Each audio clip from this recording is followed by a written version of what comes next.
नमस्कार, आदाब, सत श्री अकाल, गुड इवनिंग मेरे प्यारे दोस्तों। आ गया है आपका होस्ट एंड दोस्त अंकित अवस्थी लेकर के ताजा तरीन सवाल जो कि बने हैं कल रात और दिन भर की सुर्खियों से। स्वागत करता हूं मेरे सभी मित्रों का जो मेरे साथ में इस समय लाइव जुड़ चुके हैं। अपने सभी मित्रों को लाइव आने का इनविटेशन भेज चुके हैं।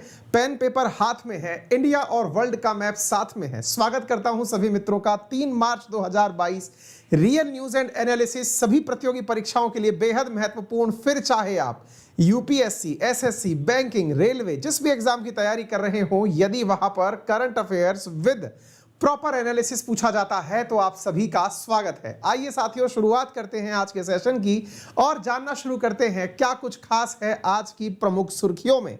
शुरुआत करते हैं सबसे पहले नेपाल की संसद में पास हुए एक ऐसे विधेयक से जिसके चलते नेपाल में इन दिनों आग लगी हुई है। जी हां मेरे प्यारे साथियों, यूक्रेन से हटकर भी दुनिया में कुछ हो रहा है और उसी क्रम में हम आपके साथ डिस्कस कर रहे हैं कि नेपाल में अमेरिका और चीन आपस में किस विषय को लेकर आपस में भिड़ रहे हैं।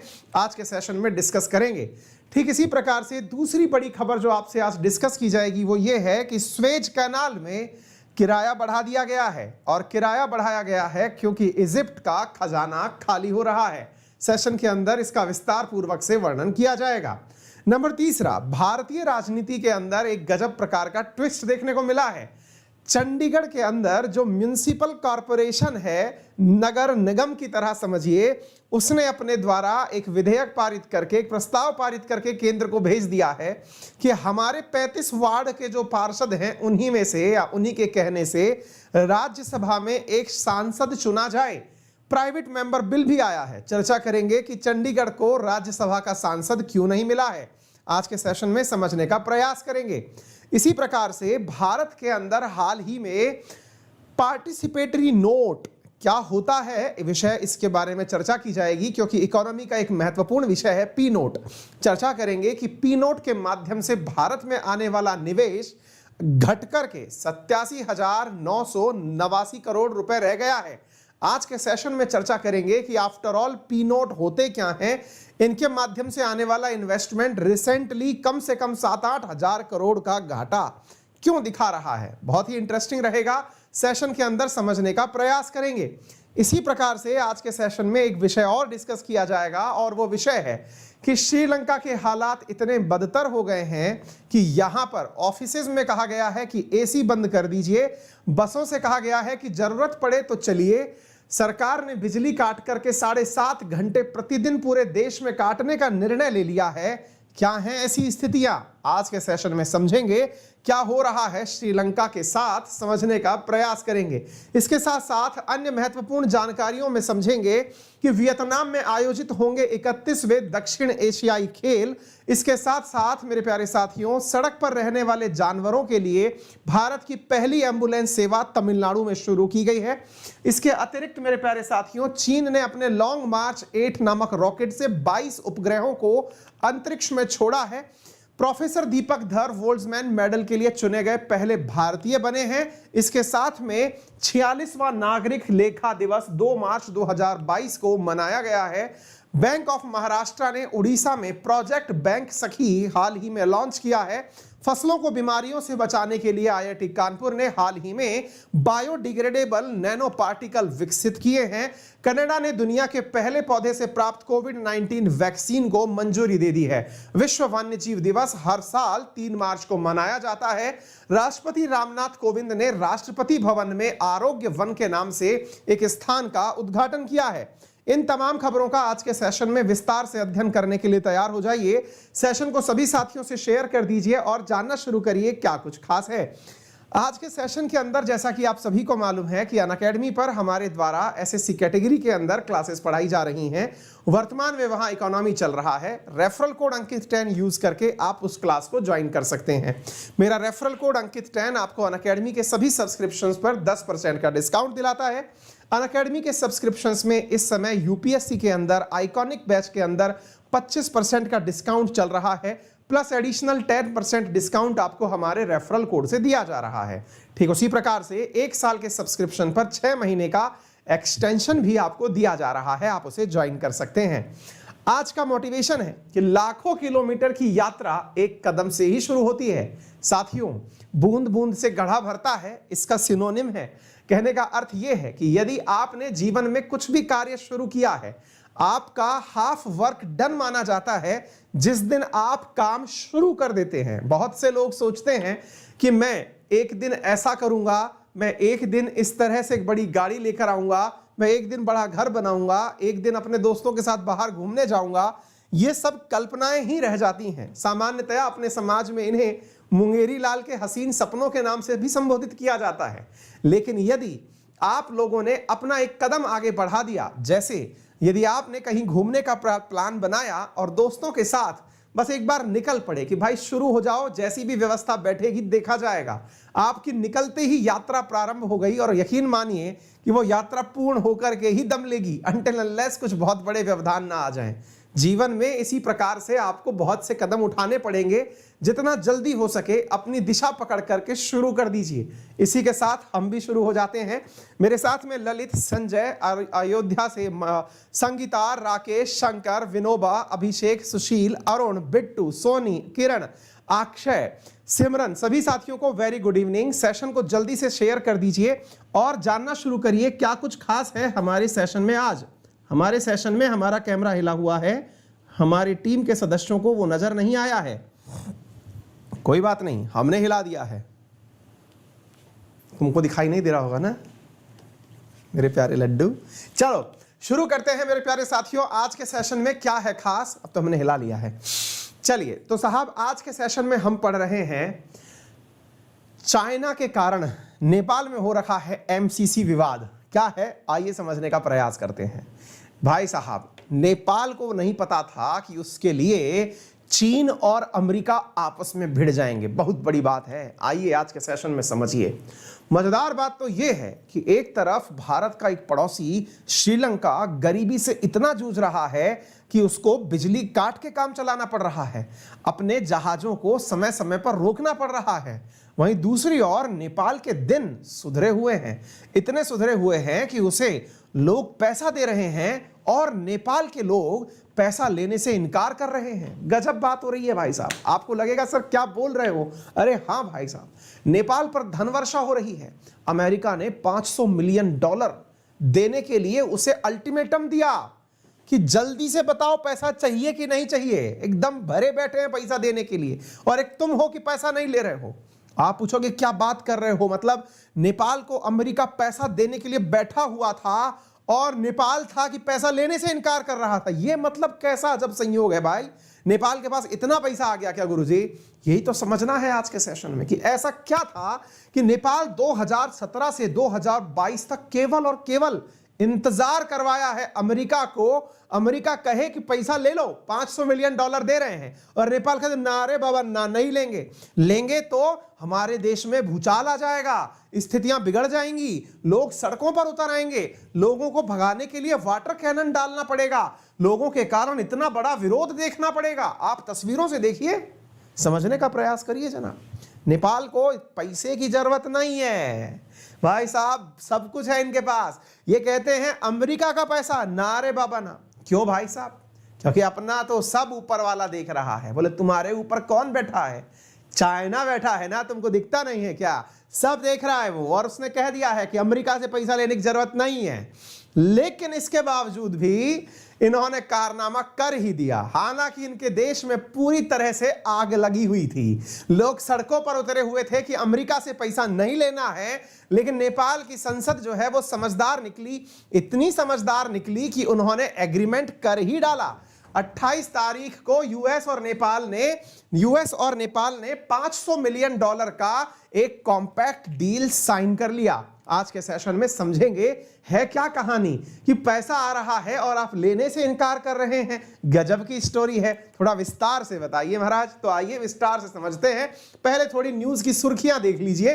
नेपाल ने $500 मिलियन का ग्रांट, जिसको कि मतलब एमसीसी ग्रांट कहा जाता है, उसे स्वीकार कर लिया 28 फरवरी को। बहुत एहसान किया अमेरिका पर, इतना एहसान कि अमेरिका थैंक यू बोला नेपाल को कि थैंक यू भाई, तुमने पैसा कम से कम ले तो लिया हमसे। अब आप पूछेंगे कि सर कुछ तो गड़बड़ घोटाला है, है, नाम इसका एमसीसी कॉम्पैक्ट है। क्या है ये, मसला क्या है भाई साहब? ये है मिलेनियम चैलेंज कॉरपोरेशन। तो बोले ये होता क्या है, समझो। अमेरिका ने एक बार गरीब देशों की मदद करने के लिए फंड बनाया। ये बिल्कुल वैसे ही है जैसे अपने अलग अलग धर्मों में दान की प्रथा होती है, अमेरिका ने भी ऐसे ही एक दान की प्रथा बनाई कि चलो कुछ गरीबों का भला कर दिया जाए। उन गरीबों के भले के लिए इसने एक फंड बनाया जिसका नाम एमसीसी फंड है। वो बात दूसरी है कि वो गरीब नेपाल अपने आप को नहीं समझता हो, लेकिन अमेरिका ने तो इसी उद्देश्य से इसका निर्माण किया था। अब आप पूछेंगे था क्या, थोड़ा विस्तार से बताइए। चलिए तो आगे सुनिए। तो भाई साहब यह एक परियोजना थी जिसे मिलेनियम चैलेंज कॉरपोरेशन के नाम से जाना जाता है। अमेरिका ने वर्ष 2004 में इसकी शुरुआत की थी ताकि गरीब देशों को उनकी गरीबी से बाहर निकलने में मदद की जा सके। अमेरिका और उच्च विचार, मतलब ये तो क्या बात कर रहे हो, ये मुंह और मसूर के दाल के लड्डू। आइए देखते हैं क्या है। ऐसी स्थिति में एमसीसी अपने द्वारा दो प्रकार के अनुदान देती है साहब। आप पूछेंगे ये क्या होता है सर? भाई साहब मिलेनियम काउंसिल, ये जो प्रकार का लोन है जो अमेरिका द्वारा दिया जाता है, ये दो प्रकार से दिया जाता है। एक का नाम है कॉम्पैक्ट लोन और दूसरे का नाम है थ्रेशोल्ड लोन। एक बार के लिए आप इसे पढ़ लीजिए ताकि आप इस बात को समझ पाएं जो हम कह रहे हैं। लोन के दो प्रकार हैं क्योंकि यहीं से सारा की सारा कलेश शुरू हुआ है। एक बार के लिए आप इन लोन के प्रकारों को देख लें। दो प्रकार के लोन अमेरिका के द्वारा अपने एमसीसी प्रोग्राम में दिए जाते हैं। एक का नाम कॉम्पैक्ट है, एक का नाम थ्रेशोल्ड है। अच्छा साहब, आप पूछेंगे इन दोनों में क्या अंतर है? देखो भैया, कॉम्पैक्ट वाला जो लोन है ना, इसको एक प्रकार से समझिए 5 साल के लिए दिया जाता है किसी भी देश को। मान लीजिए कि नेपाल को $500 मिलियन दिया गया एमसीसी कॉम्पैक्ट के नाम से। इसका मतलब यह हुआ कि नेपाल को 5 साल के भीतर भीतर ही उसका उपयोग करना है। वाह सर, एक बात बताइए, समझ से ऊपर फिर निकल रहा है कि यह 5 साल के लिए धन दिया गया है। 5 साल के लिए जो धन दिया गया है इसका उपयोग 5 साल के भीतर करना है। सर ये लोन है कि दान है? हमने कहा बेटा इसको साइंटिफिक भाषा में अनुदान कहते हैं। जब सरकारें देती है ना तो इसे ग्रांट कहते हैं। बोले अच्छा, तो मतलब अमेरिका ने इसे दान के रूप में दिया? हमने कहा और नहीं तो क्या। सर ये तो बहुत बढ़िया बात है। मतलब नेपाल को $100 मिलियन, 100 मतलब मिलियन डॉलर जो है वो हर साल खर्च करने के लिए मिल रहा है, फिर इसको दिक्कत क्या है? हमने कहा और सुनो, अभी तो तुम्हारी आंखें खुली रह जाएंगी। वैसे भी नेपाल वालों की कम खुलती हैं, फिर भी सुनो। इन्होंने ये कहा है कि भाई इस पैसे का उपयोग 2 प्रकार के काम में ही करना है। मतलब इतना तक मामला सेट कर दिया कि आप इस पैसे का उपयोग केवल 2 कामों में करेंगे। किस किस में करेंगे साहब? एक तो इलेक्ट्रिसिटी ट्रांसमिशन प्रोजेक्ट में करेंगे और दूसरा रोड मेंटेनेंस प्रोजेक्ट में करेंगे। आप कह रहे हैं मतलब सर एक बात बताओ कि आप जब किसी को दान देंगे तो क्या ये कह के देंगे कि भैया सुनो, तुम्हें रोटी खाने का पैसा दे रहे हैं, रोटी ही खाओगे, गलती से ब्रेड खा लिए तो वापस निकाल लेंगे? कुछ ऐसा ही हो रहा है जिसका कारण से यहां विरोध हो रहा है। दोबारा सुनिए क्या बोला हमने। $500 मिलियन दिया, काम बता के दिया कि सुनो बेटा ये दान है, ऐश करो जाओ। अब बोले किस काम में करें? बोले काम ये है कि इसका उपयोग केवल 2 ही जगह करोगे। बोले कौन कौन सा? एक तो अपने यहां पर बिजली की व्यवस्था सुचारू रूप से करोगे, और बोले और बाकी सड़कें बनाओगे। बोले ठीक है, बिजली के लिए कुछ और हमारे लिए गाइडलाइंस हैं क्या अमेरिका? तो नेपाल को अमेरिका ने बिना शर्म भाव के तुरंत गाइडलाइंस भी दे दी। क्या कहा कि बेटा हमारे पैसे से 300 किलोमीटर लंबी तुम जो है तार केबल डालोगे। क्या कहा इससे कहा 300 किलोमीटर का तुमको हाई वोल्टेज पावर लाइन डालना है। बोले ठीक है, कुछ और भी है? बोले सुनते चलो। आपको इसमें से 1/3 लेंथ ऑफ नेपाल जो है वो कवर करनी है। इसके साथ साथ second cross border transmission line विकसित करनी है। और इंपॉर्टेंट बात यह है कि तुम जो ये लाइन डालोगे ना, जिसमें से एकदम लपझप लाइट जा रही है, ये लाइट ना तुम्हारे यहां से निकल के इंडिया जानी चाहिए। यानी कि तुम्हें ये लाइट खुद के उपयोग में नहीं लेनी है। लाइट पैदा करोगे तुम, बेचोगे इंडिया को, समझे? मतलब तो एक बात बताइए कि क्या अमेरिका जो है वो इंडिया की तरफ से बैटिंग कर रहा है कि नेपाल की तरफ से कर रहा है? खेल किसकी तरफ से रहा है? समझ से परे है। तुम दान दे रहे हो कि दान देकर के काम बताने का आदेश दे रहे हो। यार मामला तो उलझा हुआ यही है कि ये काम नहीं, काम के नाम पर पूरा डायरेक्शन दे रहा है कि तुमको भैया पैसा लगाना कहां है। उम्मीद है कि आप लोगों को ये बात समझ में आ रही हो। हाँ भाई, एक बालक जो है वो बहुत देरी से कमेंट कर रहा है, एकदम जो है सर साइड कट रहा है। HC शर्मा जो है बहुत देर से कट रहा बोल रहा है, स्लाइड कट रहा है। हाँ भाई देख लो तुम भी यार, तुम बैठ करके बच्चों का आनंद ले रहे हो, स्लाइड सेट करो, एकदम निकाल के चल गए हो, हैं बहानेबाजी करते हो, बच्चे पकड़ लिए तुम्हें। अब बेस्ड में से केवल B गायब हो रखा है। हाँ अब सही है, शर्मा जी की बात समझे ही नहीं तुम, थोड़ा जूम आउट करो, ये बात एकदम सही। शर्मा जी आप एकदम सही बताए हैं, बहुत बहुत धन्यवाद। आदर्श चाय की चुस्की ले रहा था हमारे साथ, पकड़ करके हमने पकड़ लिया इसको, लोड ना लीजिए। अब सही है शर्मा जी, और कोई परेशानी वरसानी हो तो बताइए। नेपाल में प्रोटेस्ट हो रहा है, आपको आनंद आ रहा है। आइए आगे चलते हैं साहब। अगले साहब आगे बढ़े तो फिर इनने कहा कि आपको सड़कें विकसित करनी है। बोले कितनी सड़कें विकसित करनी है? बोले आपको 300 किलोमीटर की सड़कें लगानी है और इसके लिए बकायदा इंसेंटिव दिया जा रहा है। बोले 300 से कोई लेना देना है क्या आप लोगों का? हमें यह समझ नहीं आ रहा पैसा दे रहे हो कि आदेश दे रहे हो। तो भाई साहब ये तो अमेरिका को भी समझ नहीं आया कि वो दान देना भूल गया है, लोगों को आदेश दे रहा है। जब नियम कानून पढ़े गए तो पढ़ते समय आपके मन में एक सवाल आएगा। सवाल क्या आएगा? सर एक बात बताइए, मान लो, मतलब एक बार के लिए मान लो सर कि अमेरिका ने पैसा दिया और जो है नेपाल उसके बताए अनुसार काम नहीं किया, तो क्या कर लोगे? हमने कहा इसी बात को तो लेके लड़ाई हो रही है, क्योंकि ये अमेरिका लोन तो दिया सो दिया, ऊपर से धमका और दिया। क्या धमकाया? आइए अब मैं न्यूज बढ़ाता हूं। धमका ये दिया साहब, पढ़िए। इसमें कहा गया है कि MCC के एग्रीमेंट में नेशनल चार्टर ओरिजिनेट करता है आर्टिकल नंबर 7.1 को, जो कि MCC कॉम्पैक्ट के अनुसार कहता है कि जो भी पार्टी ये एक्नॉलेज करती हैं कि वो कॉम्पैक्ट के माध्यम से लोन ले रही हैं, उन्हें shall prevail over Nepal domestic laws, यानी कि कॉम्पैक्ट लॉ के तहत जो भी प्रावधान दिए गए हैं वो नेपाल के अपने कानूनों के ऊपर हैं।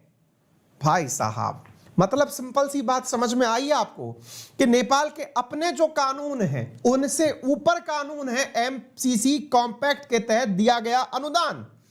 नंबर दूसरी बात, many have interpreted this to suggest that the compact बोले तो MCC दो प्रकार का था, कॉम्पैक्ट और थ्रीशोल्ड। जो कॉम्पैक्ट वाला है, replace the constitution, compromise Nepal sovereignty, मतलब नेपाल की संप्रभुता से ऊपर निकल गया है। क्या? MCC compact. मजेदार बात देखिए, हमको अमेरिका ना इसीलिए पसंद है, लोन देता भी है और धमका के देता है कि सुनो लोन चाहिए क्या? बोले नहीं चाहिए। अनुदान चाहिए क्या? बोले नहीं चाहिए महाराज, आपका तो हमको अनुदान भी नहीं चाहिए। अनुदान तो लोगे, और सुनो बेटा तुमको दान तो हम दे के रहेंगे, और दान तुम्हें 28 फरवरी 2022 से पहले पहले लेना है, नहीं तो तुम जानते हो हम क्या करेंगे। तो हद है भाई साहब। नेपाल के कहने पर, अमेरिका के कहने पर नेपाल ने अनुदान लिया, अनुदान के तहत उसको दी गई शर्तें भी माननी पड़ रही है। उधर से चाइना कह रहा है कि देखो भाई हमें खामखा बदनाम किया जाता है कि हम सामने वाले को कर्ज में फंसा करके डाल लेते हैं, ऐसा कुछ है ही नहीं है। हो क्या रहा है? इसमें एक प्रावधान और भी है, सुनिए साहब। प्रावधान क्या है? नेपाल की कम्युनिस्ट पार्टी ने सीरियस कंसर्न कहा है और कहा है कि एक बार अमेरिका ने अगर लोन दे दिया तो जब खर्चा आप कर लीजिएगा ना, तो आपका अकाउंट ऑडिट करने के लिए जो टीम आएगी वो टीम नेपाल की नहीं होगी। आपने खर्चा सही से किया या नहीं किया, ये अमेरिका की टीम आएगी चेक करने, और तो और वो नेपाल के अकाउंट्स भी चेक करेगी। मतलब आप ये देखिए कि auditing of the countries finances by the American rather than Nepali auditor. मतलब समझ रहे हैं आप? मतलब ये है कि नेपाल के अंदर, आप नेपाल में रह रहे हो, पहले तो आपसे कहा कि सुनो इधर आओ, हम तुमको दान देना चाहते हैं। बोले नहीं चाहिए। सुनो 28 फरवरी से पहले ले लो, नहीं बता देंगे तुमको। बोले ठीक है महाराज दे दो। अब सुनो इसका दो शर्तें हैं। शर्त नंबर एक ये है कि हमारा कानून अगर पिटा तुम्हारे चक्कर में तो बेटा हमसे बुरा कोई नहीं हो। बोले ठीक है। दूसरा क्या कानून है? बोले दूसरा कानून ये है कि तुमने खर्चा किया कि नहीं, उसको चेक करने हमारी तरफ से ऑडिटर आएगा, चेक करेगा, और सुनो वो केवल हमारा अकाउंट नहीं तुम्हारा अकाउंट चेक करेगा। तुमने और पैसा कहां से लिया, कहां पैसा खर्च किया? बोले प्रभु चाहते क्या हो? बोले सुनो, तुमसे हम चाहते हैं कि तुम इन दिनों चाइना के बहुत नजदीक जा रहे हो, हम तुमको ना अपने साथ मिलाना चाहते हैं, हम थोड़े वैसे वाले प्यार करने वाले इंटेंस लव दिखाना चाहते हैं। इंटेंस लव का मतलब है कि हम अपना प्यार का इजहार थोड़ा गुस्से से करते हैं, नाम हमारा अमेरिका है, समझे? तो भाई साहब ये काम मिलेनियम चैलेंज कॉर्पोरेशन के अंदर ये कर रहे हैं। 2017 से पीछे पड़े हुए थे, फाइनली 2022 में 28 अप्रैल को, ये 28 फरवरी को इन्होंने इस लोन को ले लिया है। चाइना वाले कह रहे हैं कि व्हाट एन लव सर जी, मतलब ऐसा प्यार किए हैं ये कि जिसको कि कोई डाइजेस्ट नहीं कर पा रहा है। देखिए चाइना की गवर्नमेंट ऑफिशियल ने लिखा है, US describes the 500 million MCC as US funded infrastructure program in Nepal as a gift from the American people, but meanwhile gave Nepal an ultimatum. Should a gift be delivered by an ultimatum? वारे वाह diplomacy. भाई साहब ये बात तो Chinese ने एकदम सही कही है, मतलब इनकी बात में हमें दम भी लगा। इनने कहा एक तरफ तो यार आप गिफ्ट दे रहे हो सामने वाले को, दूसरी तरफ से आप अल्टीमेटम भी दे रहे हो कि ऐसा नहीं किए तो। देखो यार एक ना इन दिनों कुछ हुआ या ना हुआ हो, यूक्रेन और रशिया के क्राइसिस ने अमेरिका की ना एकदम फीत उतार दी है। मतलब आप सबके मन में से ना, विशेष रूप से इंडिया के अधिकांश लोगों में थोड़े दिन पहले जो अमेरिका के प्रति धीरे धीरे आस्था जग रही थी वो पूरी तरह उतर गई है। अब ना हमको ऐसी फीलिंग आने लगी है कि अमेरिका और चाइना ये दोनों ही बकवास लोग हैं, इनकी बातें मान के करें तो करें क्या। बस ठीक है कि भाई साहब पैसा वाले लोग हैं, कर क्या सकते हैं। ठीक है आप लेट के मत सुनो, आपको नींद आ गई, हमको नींद आ गई, बैठो पहले, बहुत मुश्किल से नींद भगा रहे हैं हम। ठीक है तो मुद्दा यह है कि आपको समझ में आ जाना चाहिए कि क्या समझाए हम। तो उम्मीद है कि यह बात क्लियर हो गई होगी। ठीक है चलिए, तो उम्मीद है ये सारी बातें आपको क्लियर हो गई हो। अच्छा आप पूछेंगे सर एक बात बताइए, एमसीसी मतलब केवल नेपाल पे ही मेहरबान हुआ था कि इससे पहले भी किसी और पर मेहरबान हुआ था? हुआ था, बहुतों पर हुआ था। एक बार फिलीपींस के पास गया अमेरिका की, सुनो हम तुम्हें एमसीसी देना चाहते हैं। बोले प्रभु अपने पास रखो, नहीं चाहिए आपका ये प्यार जिसमें इतना तकरार हो।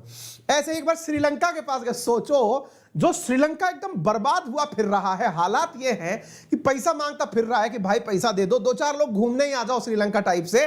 भाई साहब वो श्रीलंका हाथ जोड़ लिया, प्रभु नहीं आपका ये प्यार झेल नहीं पाएंगे। ये बिल्कुल सोनाक्षी सिन्हा की तरह डायलॉग मार दिए, थप्पड़ से नहीं प्यार से डर लगता है। अमेरिका को मतलब ये डायलॉग चिपका के दे रहे हैं ये लोग। ऐसे घाना नामक देश जिनके अंदर मतलब एकदम गरीबी है वो हाथ जोड़ ले रहे, सॉरी सर नहीं ले पाएंगे। लेकिन नेपाल जो है ले लिया है, और ऐसी स्थिति में कांड जो हुआ है वो हम आपको बता दिए हैं। देखना होगा आगे क्या होता है। फिलहाल तो नेपाल के अंदर गजब का प्रोटेस्ट चल रहा है। 5 साल में $500 मिलियन खर्च करना है। ले देकर बात यह है इंडिया के लिए इसका क्या प्रभाव है ये जान लो। अपने लिए बहुत अच्छा हुआ। देखो मुद्दा यह है कि नेपाल के साथ जो हुआ वो तो ठीक है, रजिया फंस गई गुंडों के बीच, ये वाली स्थिति हो गई। इंडिया के साथ क्या हुआ? इंडिया के साथ फायदा हो गया। कैसे? कारण यह है कि इंडिया का तो जानी दुश्मन बैठा चाइना है। हम तो चाहते हैं कि चाइना दूर रहे। अब हम जो है नेपाल की इतनी फीडिंग कर नहीं पाएंगे कि हम उसको पैसा भी देते रहें और उसकी सुनते भी रहें, वो सब बातें अपन से तो ना हो पाएंगी। ऐसी स्थिति में अमेरिका आया, अमेरिका पैसे टिकाया और सबको कह दिया कि देखिए नेपाल को साथ में लेकर के हमने इसे इंडो पैसिफिक क्षेत्र में अपना करीबी सहयोगी बना लिया है। नेपाल ने कहा महाराज हम किसी भी ग्रुप का हिस्सा नहीं है, आपकी इंडो पैसिफिक नीति के अंदर अगर हम घुस गए तो चाइना वाले हमें अपनी रोड एंड बेल्ट इनिशिएटिव में ना चिपका देंगे, जिसको हमने 2017 में अडॉप्ट करके कहा था कि चाइना हम आपके साथ हैं, ऐसा मत करिए, हमें इंडो पैसिफिक पॉलिसी का हिस्सा मत बनाइए। अमेरिका कह रहा है नहीं नहीं वो तो तुम ऑटोमेटिक हो गए, मतलब ये वो वाली चीज है कि आ गई ना तो अब आप हमारी टीम के अंदर फंस गए हो। अब यार नेपाल की हालत खराब हो रही है। इंडिया के लिए अच्छा क्या है, अब वो ट्रांसमिशन लाइन डालेगा, बिजली इंडिया को बेचेगा, थैंक्स टू अमेरिका जिसने हमारे लिए इतना तो सोचा। नंबर दूसरी बात, अगर इंडिया और अमेरिका के दोनों कॉमन इंटरेस्ट की बात की जाए तो दोनों का कॉमन दुश्मन हो रखा है इन दिनों चाइना। वो बात दूसरी है कि इंडिया में इतनी समझदारी है कि कभी अमेरिका हमको प्रवोक करके बढ़ाने लगा कि जाओ चाइना से लड़ो, चाइना से लड़ो, हम नहीं करेंगे ये सब हरकत, लेकिन नेपाल को जबरदस्ती कुदा दिया है। हमारे लिए फायदे की बात हो गई है, बाकी तो खैर ये अपनी खुद निमेटेंगे। आप भी समझदार हैं, सेशन को शेयर करने की कहना नहीं चाहिए, एक बार सेशन को शेयर कर दो। चैनल पर नए हो तो लाइक शेयर सब्सक्राइब जो जो ऑप्शन होता है सब दबा डालो। रेफरल कोड अंकित 10 है, टेलीग्राम अंकित अवस्थी है, जहां चाहोगे वहां पर कंटेंट मिल जाएगा। शेयर कर दो यार, ऐसे कंजूसी वंजूसी नहीं करनी चाहिए। माना कि दूसरे के दुख पर हंसी बहुत आती है, लेकिन ये अंतरराष्ट्रीय संबंध हैं, कभी खुशी कभी गम लगे रहते हैं। आइए तो भाई साहब इसी गम के माहौल में आपको लिए चलते हैं एक और पड़ोसी के पास। ऐसा पड़ोसी जिसने हाल ही के अंदर अपने यहां पर 7.5 घंटे की बिजली कटौती अनाउंस कर दी है। नाम है इसका श्रीलंका। हालात बहुत खराब हैं सर। श्रीलंका ने अपने यहां पर 26 साल का लॉन्गेस्ट पावर कट अनाउंस कर दिया है। आप पूछेंगे सर आप तो बोलिए मत, कम से कम आपकी खुद की क्लास में आधा घंटे रोज बिजली कटती है, कई बार बिजली गुल के नाम पर आपने क्लास नहीं ली है। बात कर रहे हैं सर जिनके घर शीशे के होते हैं ना, दूसरों की बातें नहीं करते। अरे महाराज मैं तो मेरे शहर की बात कर रहा हूं, आधे घंटे कट गई तो आप लोगों को पता चल गया। सोचिए जहां खुद सरकार अनाउंस कर रही है कि 7.5 घंटे रोजाना लाइट कटेगी, कोई ऑप्शन नहीं है। अरे क्या बात कर रहे हो? जी हां, श्रीलंका ने 2 तारीख के बाद से अपने पूरे देश के अंदर 7.5 घंटे की एकदम लाइट की कटौती अनाउंस कर दी है। और तो और जान के आश्चर्य आएगा, इन्होंने बकायदा अपने ऑफिसेज में, सरकारी ऑफिसेज में कहा है कि कोई भी एसी नहीं चलाएगा, इलेक्ट्रिसिटी का उपयोग नहीं करेगा। जो यहां की बसें हैं वो पूरा ट्रांसपोर्ट सिस्टम ठप मार गया है। आप पूछेंगे 1 मिनट, क्या सर श्रीलंका में बिजली से चलती है क्या बसें? हमने कहा अरे नहीं भाई, मुद्दा कुछ और है, पहले बस सुन लो कि हो क्या क्या रहा है श्रीलंका में। वो बात दूसरी है कि आपको पड़ोसी का दुख देख करके खुशी बहुत होती है, फिर भी सुन लो। वही वाली बात है, चौबे जी बनने निकले थे, दुबे जी बन के आए हैं। अब सुनिएगा ध्यान से हुआ क्या है इनके साथ में।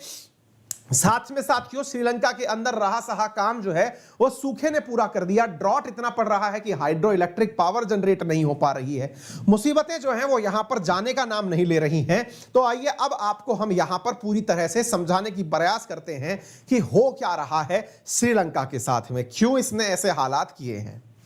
देखो भाई, अक्सर ऐसे देश जो दूसरे के सहयोग से पलते बढ़ते हैं वो दूसरे के परेशान होते ही खुद परेशान हो जाते हैं।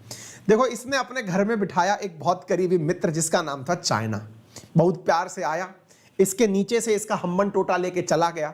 अरे मतलब इसके दक्षिण में जो पोर्ट है इसका नाम है हम्बन टोटा, उसको 99 साल के लिए अपने पास लेकर चला गया।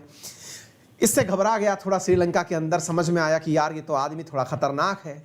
इसने कहा कि दुनिया के और देशों के साथ में थोड़ा सा व्यवहार बनाया जाए। राजपक्षे सरकार आई वर्ष 2019 में। राजपक्षे सरकार जब 2019 में आई तो दुनिया के सामने उन्होंने अपने आप को बहुत तगड़ा, मतलब एक तरह से समझिए कि बस इंडिया की तरह जैसे 1991 के अंदर हम लोग एलपीजी रिफॉर्म लाए थे, ऐसे ही राजपक्षे सरकार आई और आकर के एकदम अनाउंस करी कि जाओ मस्त रहो, आप लोगों के वैल्यू एडेड टैक्स जो है यानी कि जो वैट हैं वो घटा करके चलिए एकदम आधे कर देते हैं। भाई साहब श्रीलंका के अंदर जो टैक्सेस हैं वो घटा करके आधे कर दिए गए। भाई साहब राजपक्षे सरकार की एकदम शाबाशी होना शुरू हो गई कि वाह सर मजा कर दिया आपने, एकदम टैक्स घटा दिए, लोग खुश हो गए। राजपक्षे ने टैक्स इसलिए घटाए कि उन्हें लगा टैक्स घटाएंगे चीजें सस्ती होंगी, लोग सामान ज्यादा खरीदेंगे, ओवरऑल लोगों की स्पेंडिंग बढ़ेगी। ठीक है साहब। 2019 के इसी कार्यक्रम के तुरंत बाद उनका पड़ोसी, उनका प्यारा, जो उनका नीचे से हम्बन टोटा ले गया, वही पड़ोसी चाइना, हालांकि पड़ोसी तो नहीं था लेकिन एकदम सगा समझिए उसे आप। भाई साहब वो उनको दे गए भेंट में कोरोना। कोरोना जो है भाई साहब राजपक्षे जी का राज का जो पक्ष है वो पलट के धर दिए। कारण यह था कि कोरोना के कारण दुनिया भर से लोग आना जाना कर दिए बंद। श्रीलंका के अंदर इकोनॉमी का लगभग 1/4 हिस्सा जो है वो टूरिज्म से प्रभावित होता है। यानी कि टूरिस्ट जाता है, डॉलर ले जाता है, रुपया ले जाता है, येन तेन हेन तेन चीजें ले जाता है, उससे श्रीलंका की इकोनॉमी चलती है। जनाब कोरोना आया और ले दे करके सारे टूरिस्ट आना हो गए बंद। साथियों आपको मैं एक जानकारी देना चाहता हूं कि जितने भी इंडिया, श्रीलंका, थाईलैंड, ये जितने भी कोस्टल कंट्रीज या फिर जो इक्वेटर के नजदीक वाले देश हैं, इन देशों में अधिकांशतया वो लोग आते हैं घूमने के लिए जिनके देशों में सूरज दिखाई नहीं पड़ता या बहुत कम पड़ता है। उदाहरण के लिए आपने रशिया और यूक्रेन का यदि युद्ध देखा हो तो वो युद्ध भी बर्फ के ऊपर लड़ रहे हैं। आप अगर नोटिस करें तो ध्यान से देखने पर पता चल जाएगा। तापमान -3 से -15 चल रहा है, सर्दी बहुत है। ऐसी स्थिति में रशियंस जितने भी हैं वो घूमने के लिए या तो भागते हैं टर्की, या भागते हैं आपके इंडिया में गोवा, या जाते हैं आपके बैंकॉक, पटाया थाईलैंड के अंदर, ये सब, और इसके अलावा जाते हैं श्रीलंका। यहां पर आकर के ये लोग अपना रूबल लेकर के आते हैं, यहां से बढ़िया रहते हैं, सस्ते में काम चला के चले जाते हैं। ठीक बात है। लेकिन साहब कोरोना ऐसा आया कि विदेशियों ने श्रीलंका आना कर दिया बंद। जैसे तैसे श्रीलंका इस उम्मीद में कि कोरोना जाएगा उस दिन दिन अच्छे आएंगे, अच्छे दिन आएंगे, विकास होगा, लेकिन ना तो अच्छे दिन आए ना विकास आया। और श्रीलंका का जो कोरोना है वो हटा ही था कि दुर्भाग्यवश श्रीलंका के कोरोना के हटते ही रूस ने यूक्रेन को प्यार भेज दिया। रूस के द्वारा यूक्रेन को भेजा गया प्यार दुनिया भर से यूक्रेन और रशिया की तरफ से आने वाले टूरिस्ट को रोक दिया। मतलब ये कहते हैं ना, ये पड़े हुए अंत के ताबूत में कील ठोकने का काम कर दिया। यानी रहा सहा काम कोरोना पहले ही पूरा कर चुका था। कोरोना जाने के बाद पूरी उम्मीद थी कि रशियंस आएंगे, रूबल लाएंगे, बढ़िया से हमारी इकोनॉमी रिवाइव करेगी, क्योंकि कोरोना जा चुका है, टूरिस्ट में भर भर के रशियन आएगा। अच्छा, आप में से बहुतों को शायद ये लगेगा कि रशियन से इतना प्रभावित होता है क्या मार्केट? मैं आपको 2 उदाहरण देता हूं, बताता हूं, चुस्की ले ले। हमारे चाय पीने पर हमें याद आया, कल एक महानुभाव ने हमें कमेंट करके रखा हुआ था, कमेंट के नीचे, क्लास के नीचे, सर चाय पीते हैं उससे हमें एकदम ऐतराज नहीं है, लेकिन आप चाय जो है वो सुर्र के पीते हैं ना, उससे हमें ऐतराज है। हम हेडफोन लगा के सुनते हैं, आपके चाय के पीछे सुर्र की आवाज आती है। हमने कहा महाराज कोई और तरीका बता दो। एक बार एक हीरोइन हुआ करती थी, उसका नाम हम मिस कर रहे हैं, वो चाय का एडवर्टाइज करती थी ना, सुर्र के पियो, क्या नाम था उसका यार, हम भूल गए, ठीक है ना। चाय का तो असली स्वाद सुर्र के पीने में है, अब तुम्हारे चक्कर में हम ठंडी चाय भी सुर्र के पिए हैं, ठीक है। तो एनीवे है ना, उसका नाम तो था यार, क्या नाम था यार, मांजरेकर था कि क्या नाम था उसका, एक चाय का एडवर्टाइज दिया करती थी। एनीवे फिर से लौटते हैं। तो मुद्दा ये है कि रशिया जो है ना, ये दुनिया के कई देशों का टूरिज्म के माध्यम से घर चलाता है। उदाहरण के बारे में बताएं, अभी ना गोवा के अंदर, हम चूंकि गोवा काफी ज्यादा जाते जाते रहते हैं, क्योंकि हमारी जो है सिस्टर उर्मिला मातोंडकर, हाँ यस, वो सुर्र के पियो करके सुनाया करती थी, तो हम उस बालक के लिए इतना बड़ा डायलॉग मार दिए हैं। चलिए आगे बढ़ते हैं। तो जनाब बात ये थी कि गोवा के अंदर हम, मतलब मैं जैसा आपको कहा कि भाई मेरा बहुत ज्यादा आना जाना रहता है क्योंकि हमारी सिस्टर वहां रहती है, मैंने वहां देखा कि वहां की इकोनॉमी पे बहुत ज्यादा असर पड़ता है यदि रशियंस आना बंद हो जाएं। कारण यह है कि रशियंस वहां से भर करके एकदम जहाज में लैंड ही पणजी होते हैं और बढ़िया से वहां 6 महीने रहते हैं। मतलब एक बार में ही जहाज आएगा, भर करके बहुत सारे रशियंस, 4-5 जहाज आए, बढ़िया से वहां रहे और एकदम खूब खर्चा वर्चा किए और बढ़िया गोवा चल पड़ता है। यही हाल है टर्की का। टर्की को अगर पनिशमेंट देना होता है ना कभी रशिया को, तो रशिया टर्की जाने के लिए लोगों को परमिशन नहीं देता है। टर्की परेशान हो जाता है कि भाई साहब रूबल आना बंद हो गया है। ऐसे ही श्रीलंका का हाल है। आपको जान के आश्चर्य होगा कि श्रीलंका अपना सबसे ज्यादा जो चाय एक्सपोर्ट करता है ना, उनमें से एक देश का नाम रूस है। अब आप सोच के देखो कि रूस और यूक्रेन के बीच चल रहा है युद्ध और वहां से जनता जो है, एक तो वो आ नहीं रही, यानी टूरिस्ट नहीं आ रहा, तो वैसे ही इसकी इकोनॉमी स्वाहा। दूसरा, ये माल के रूप में बेचता था चाय की पत्ती, भाई साहब वो पत्ती जो है वो ले नहीं रहा। तो भाई ऐसी स्थिति में ना श्रीलंका के हो गए हैं हालात खराब, और ऐसी स्थिति हो गई है कि यहां पर 7.5 घंटे पावर कट करना पड़ रहा है। मैं आपके लिए एक कहानी लिखकर लाया था, एक हालात लिखकर लाया था। पता है अभी क्या हुआ यहां पर इनके यहां पर एक बैंक है जिसका नाम है bank of Ceylon. Bank of Ceylon नाम से इनकी बैंक है, जैसे अपने होती है ना RBI, reserve bank of India, SBI, ऐसे इनकी बैंक ऑफ सीलोन है। उसके माध्यम से एक शिप का पेमेंट होना था, तेल का पेमेंट होना था। पेमेंट के लिए इन्होंने इनके देश में आए हुए जहाज को 4 दिन तक खड़ा रखा। बैंक से कहा कि कहीं से भी पैसा जुगाड़ करके लाओ, हमें जहाज वाले को पैसा देना है ताकि तेल उतार सके। अच्छा, आपको मैं कुछ फिगर बताता हूं, उससे आपके दिमाग में एक आइडिया आ जाएगा। भाई साहब, इनके पास में कुल विदेशी मुद्रा भंडार इस समय $2.36 बिलियन है। यानी इनके अंदर जो विदेशी धन है ना, वो $2.36 बिलियन है। और आपको पता है इस साल में इनको कितना लोन पे करना है, रीपे करना है? $7 बिलियन इनको लोन रीपे करना है। यानी आप सोच कर देखिए कि आमदनी अठन्नी नहीं, आमदनी चवन्नी और खर्चा रुपया हो रखा है इनका। हालत इतनी बुरी बिगड़ी हुई है। मतलब सोचिए कि अभी तक $2.5 बिलियन अकाउंट में है और 6-7 बिलियन इनको पे करना है। मैं आपको कुछ फैक्ट्स बताता हूं। कंज्यूमर प्राइस इंडेक्स इनका लास्ट ईयर के मुकाबले इस बार 15.1% इंक्रीज हो चुका है। जिसको ये चाय बेचा करते थे वो आजकल के युद्ध में लगा हुआ है। जिसके यहां से ट्रांजिट मतलब टूरिस्ट आया करता था, वो टूरिस्ट नहीं आ रहा है। श्रीलंका के हालात एकदम खराब हो रखे हैं और इसके हालात की खराबी के चलते हुए ये भारत, चाइना इन सब से सहायता मांग रहा है। हालात ये हैं कि बिजली की अनुपलब्धता के चलते हुए इसके मतलब शिप के कारण फ्यूल नहीं आ रहा है, फ्यूल ना आ पाने के कारण और गतिविधियां अटकी हुई हैं, कोयले का ट्रांजिट नहीं हो पा रहा है, इधर से उधर चीजें नहीं हो पा रही हैं और काम अटका हुआ है। इस वजह से श्रीलंका के अंदर गजब का पावर कट चल रहा है। हालात आपके सामने हैं।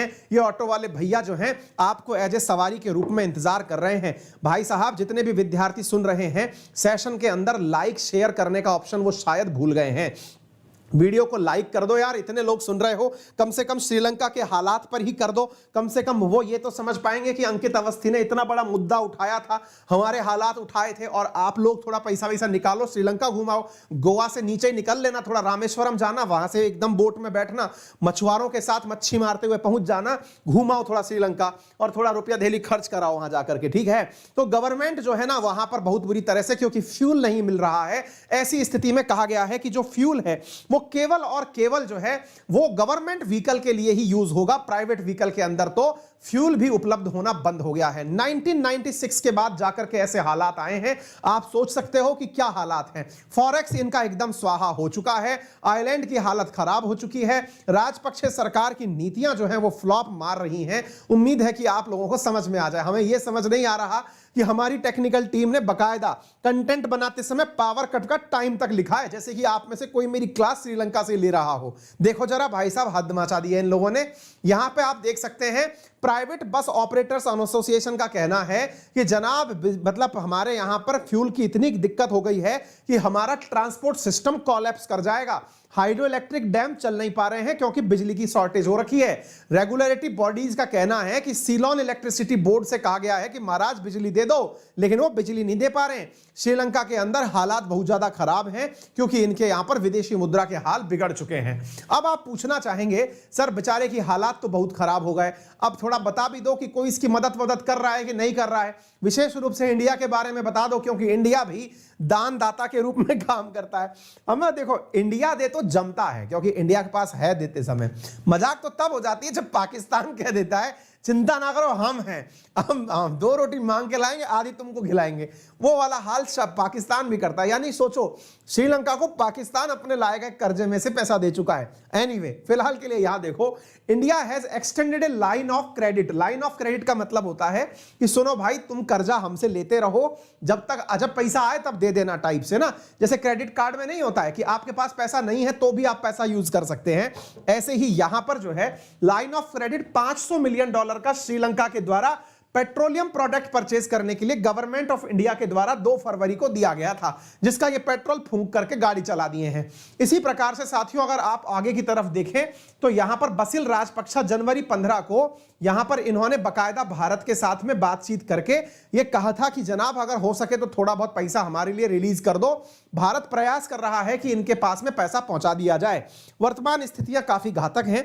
अब इनके पास में विकल्प क्या है? आप पूछेंगे सर एक बात बताओ, हमको यह समझ नहीं आता कि आपने कहा कि इनके यहां पर जहाज का तेल आया खड़ा है समुद्र में, लेने के लिए पैसा नहीं है।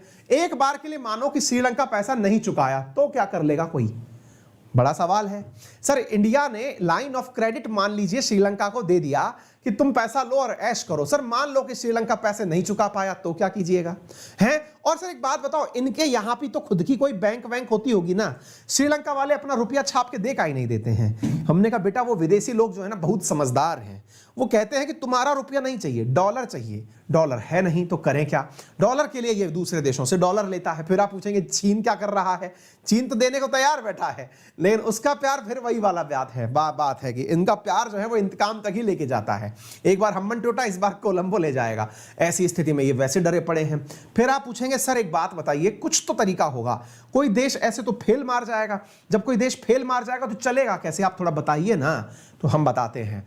दुनिया में यदि कोई देश फॉरेक्स रिजर्व के मामले में फेल मार जाता है दोस्तों, तो फिर दुनिया की एक संस्था ऐसे ही करंट अकाउंट डेफिसिट से फेल मारे देशों को लोन देने के लिए काम करती है और उसका नाम है IMF, इंटरनेशनल मॉनेटरी फंड। जो कि ब्रेटन वुड ट्विंस के नाम से जानी जाती है, क्योंकि वर्ल्ड बैंक के साथ साथ आईएमएफ का गठन किया गया था सेकंड विश्व युद्ध के बाद में। ये दुनिया के अंदर जितनी भी इकोनॉमीज फेल मारती हैं, उन फेल हुई इकोनॉमीज को अपने द्वारा लोन देती है। फिर आप पूछेंगे सर एक बात बताइए ना, क्या आईएमएफ ये इंतजार कर रहा है कि किस दिन तो श्रीलंका बर्बाद हो और उसी दिन जाकर के हम उसे लोन दें?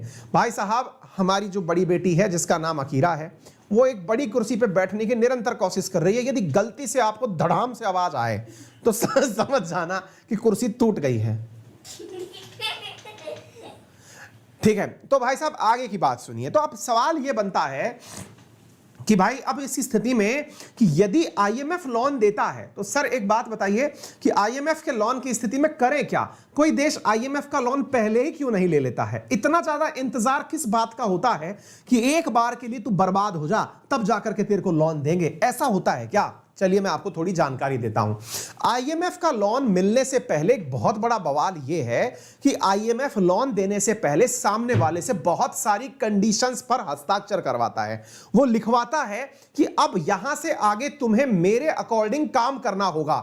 मेरे अकॉर्डिंग काम करना होगा, इसका मतलब यह है कि इनको अपने अकॉर्डिंग ही चलना होगा, ऐसा आईएमएफ कहलवाता है। बोले आईएमएफ अपने अकॉर्डिंग कहलवाता है, इसका मतलब क्या है कि देश की बहुत सारी राजनीतिक परिस्थितियों को आईएमएफ खुद से डिसाइड करता है कि किस प्रकार से चलाना है। जैसे मान लीजिए कि उन्हें लोकतांत्रिक व्यवस्थाओं की पूर्ति के लिए किस प्रकार से काम करना है, यह आईएमएफ डिसाइड करवाता है। लोकतांत्रिक व्यवस्थाओं की पूर्ति का मतलब सरकार कैसे बनेगी, लोकतंत्र के मुद्दों का किस प्रकार से उल्लंघन हुआ था, उनकी पूर्ति कैसे करोगे, यहां तक कि कौन सी विदेशी कंपनी को अपने यहां आने की इजाजत दोगे, इसके साथ साथ अपनी मुद्रा का अवमूल्यन कैसे करोगे, साथ में अपने फॉरेक्स रिजर्व के अंदर कितना % हिस्सा हमें दोगे। ये तमाम बातें आईएमएफ करवाता है, तब जाकर के वो लोन देता है। यानी कि एक प्रकार से ये समझिए कि आईएमएफ एक प्रकार का अमेरिकी एमसीसी कॉम्पैक्ट ही है, जिसके अंदर लोन देने वाले को पूरी तरह से बहुत सारी शर्तों से गुजरना पड़ता है। हर दुनिया का देश आईएमएफ से लोन लेने से बहुत ज्यादा डरता है, चाहे पाकिस्तान हो चाहे श्रीलंका। दुनिया का कोई भी देश आईएमएफ से लोन तब लेता है कि अब हमारे पास कुछ नहीं बचा है, महाराज आप ही लोन दे दो। ठीक है ना? एक प्रकार से समझ लीजिए कि अपनी सॉवरेनिटी को गिरवी रखने जैसा है आईएमएफ से लोन लेना। उम्मीद है कि आप लोगों को यह बात समझ में आ गई होगी। क्लियर है? उम्मीद है सभी साथियों को यह बात अच्छे से समझ में आ गई होगी, क्लियर हो गया होगा। ठीक है ना? हाँ जी, अभिमन्यु सिंह लिख रहे हैं कि सर जैसे इंडिया से एलपीजी रिफॉर्म करवाया था। बेटा, इंडिया से एलपीजी रिफॉर्म आईएमएफ ने नहीं करवाया था, हम ऐसी स्थिति में पहुंच गए थे कि अगर नहीं माना तो एलपीजी रिफॉर्म करना ही पड़ेगा, तो फिर हम लोगों ने कर लिया। ठीक है ना? हम लोन लेने से बच गए थे फाइनली उसके से, लेकिन हाँ करना पड़ता अगर हम उस पर चलते रहते तो। ठीक है, अब साहब एक तगड़ा कारनामा हुआ है और कारनामा आ रहा है चंडीगढ़ से। चंडीगढ़ से कारनामा क्या आ रहा है बताते हैं। चंडीगढ़ जो कि एक यूनियन टेरिटरी है, मालूम होना चाहिए कि भारत में 28 राज्य हैं और 8 यूनियन टेरिटरी हैं। इनमें से भारत के जम्मू कश्मीर, दिल्ली और पौंडीचेरी, ये 3 यूनियन टेरिटरी ऐसी हैं जिनके पास से राज्यसभा और लोकसभा दोनों ही जगह सांसद चुन के जाते हैं। चंडीगढ़ समेत अन्य 5 ऐसी यूनियन टेरिटरी हैं जिनके पास से राज्यसभा के सांसद नहीं जाते। चंडीगढ़ नामक यूनियन टेरिटरी ने हाल ही में एक कारनामा किया है। क्या किया है? चंडीगढ़ एक शहर है और एक यूनियन टेरिटरी भी है। लोकसभा के अंदर एक सांसद चुन के भेजता है, ये सबको पता होना चाहिए। यहां की नगर निगम के द्वारा कारनामा किया गया है। क्या कारनामा किया गया है? यहां के 35 वार्ड सदस्य हैं, वार्ड मेंबर जिन्हें आप कहते हैं। सरल भाषा में समझिए, जब हम बात करते हैं नगरीय स्थानीय स्वशासन की, तो उस समय पर आप बात करते हैं नगर पालिका की, नगर निगम की। अगर आप जानते हो तो नगर परिषद, नगर पालिका, नगर निगम, म्युनिसिपल कॉर्पोरेशन, ऐसे ही चंडीगढ़ में म्युनिसिपल कॉर्पोरेशन काम करता है। चंडीगढ़ म्युनिसिपल कॉर्पोरेशन के 35 वार्ड मेंबर हैं जिन्हें आप पार्षद कहते हैं।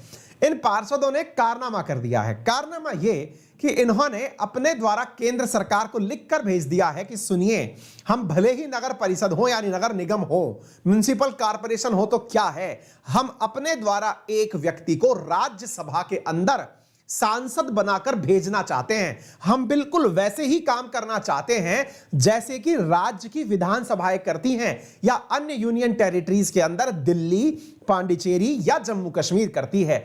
हम लोग भी अपने म्युनिसिपल कॉर्पोरेशन के माध्यम से एक राज्यसभा का सांसद चुन करके भेजेंगे। जिनके ऊपर से निकल गया, अब उन्हें थोड़ी सी बेसिक जानकारी उपलब्ध कराता हूं। मेरे प्यारे साथियों, जैसा कि आप सभी जानते हैं कि भारत की संसद के अंदर 2 सदन होते हैं। संसद के सदनों में एक का नाम है निम्न सदन या लोकसभा, एक का नाम है उच्च सदन या राज्यसभा।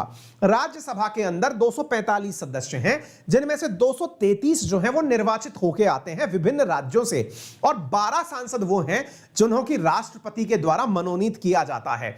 जो 233 सांसद हैं, उन 233 सांसदों को विभिन्न राज्यों के द्वारा उनको निर्धारित की गई सीटों के आधार पर चुना जाता है। उन 233 सांसदों के लिए भारत के संविधान की अनुसूची 4 में यानी शेड्यूल 4 में लिखा हुआ है कि कौन से राज्य के पास कितनी सीटें होंगी सांसदों को निर्वाचित करने के लिए। आपको मालूम होना चाहिए कि राज्यसभा का सांसद डायरेक्ट इलेक्ट नहीं होता है, अर्थात आप और हम डायरेक्ट मतदान नहीं देते अपने राज्यसभा के सांसद को। तो फिर क्या करते हैं, हम अपने राज्य के विधानसभा में वोट देते हैं, यानी कि विधायक को चुनते हैं और अपने विधायक के माध्यम से राज्यसभा का सांसद चुनवाते हैं। इसी प्रक्रिया को अप्रत्यक्ष निर्वाचन प्रणाली यानी कि इनडायरेक्ट इलेक्शन कहते हैं। उदाहरण के लिए, मैंने मेरी विधानसभा के अंदर 200 विधायक चुनकर भेजे, यानी कि हमारे राजस्थान के अंदर जितने भी लोग हैं उन्होंने 200 विधायक चुनकर के राजस्थान विधानसभा जयपुर भेजे। उन 200 विधायकों ने अपने में से 10 अपने द्वारा वोट देकर के 10 राज्यसभा के सांसद चुन करके दिल्ली भेजे। उम्मीद है आपको समझ में आ गया हो। कहने का मतलब यह हुआ कि चुनकर तो मैंने ही राज्यसभा के सांसद भेजे हैं, लेकिन इनडायरेक्टली पहले मैंने विधायक चुना, विधायक ने सांसद चुना। यह प्रक्रिया इनडायरेक्ट प्रक्रिया बनाई दी। उम्मीद है आपको यह जानकारी समझ में आ रही हो। फिर आप पूछेंगे आगे क्या कहना चाहते हो। अब यहां से आगे मसला सुनो। यह जो प्रक्रिया है जिसमें राजस्थान विधानसभा ने अपने में से राज्यसभा सांसद चुने और भेज दिया, यानी अपने माध्यम से चुने और ऊपर भेज दिए, यह कारनामा चंडीगढ़ ने कर दिया है।